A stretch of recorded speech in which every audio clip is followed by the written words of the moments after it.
এই যে সবাইকে নমস্কার, হ্যালো, হাই, ওয়েলকাম আমার আরেকটি ভিডিওতে। এই ভিডিওতে আমি নিয়ে এসেছি সিঙ্গেল ক্রোশে শেখার টিউটোরিয়াল, যেটা অবশ্যই তোমাকে ক্রোশেট শিখতে গেলে শিখতেই হবে।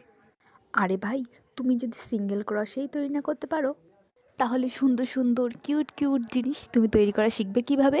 তো এই ক্রোশেটের কিউট কিউট ফুল, কিউট কিউট পুতুল, এগুলো তৈরি করা শিখতে হলে তোমাকে অবশ্যই সিঙ্গেল ক্রোশেট লাগবে। তার জন্য প্রথমে ম্যাজিক লুপ, আর ম্যাজিক লুপের পরপর অনেকগুলো চেন তৈরি করতে হবে। চেনগুলো তোমার নিজের প্রয়োজন মতো করেই তৈরি করতে হবে। আর লাস্টের চেনের আগের চেনের ভেতরে হুক ঢুকিয়ে সুতো নিয়ে এই যে দুটো লুপ তৈরি করতে হবে। তারপর ওই দুটো লুপ একসাথে সুতো নিয়ে হুক দিয়ে পাস করতে হবে। একদম সিম্পল, ভীষণ সোজা।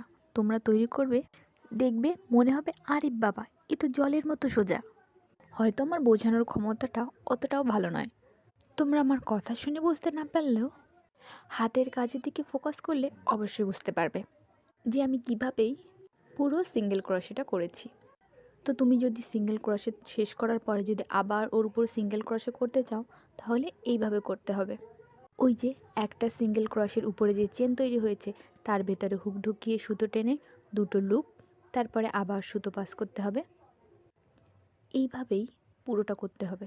এর পুরো প্রসেস তোমরা যদি ভিডিওটা ঠিকঠাক করে মনোযোগ দিয়ে দেখো, তাহলে খুব সহজেই শিখে যাবে। আর এই সিঙ্গেল ক্রোশে দিয়ে তুমি একটা মাফলার অনায়াসে তৈরি করে নিতে পারবে।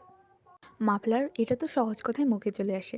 শুধু মাফলার নয়, তোমরা অনেক কিছুই তৈরি করতে পারবে। তো কেমন লাগলো আমাকে কিন্তু জানাতে ভুলবে না। তো এখানেই শেষ করি আজকের ভিডিও।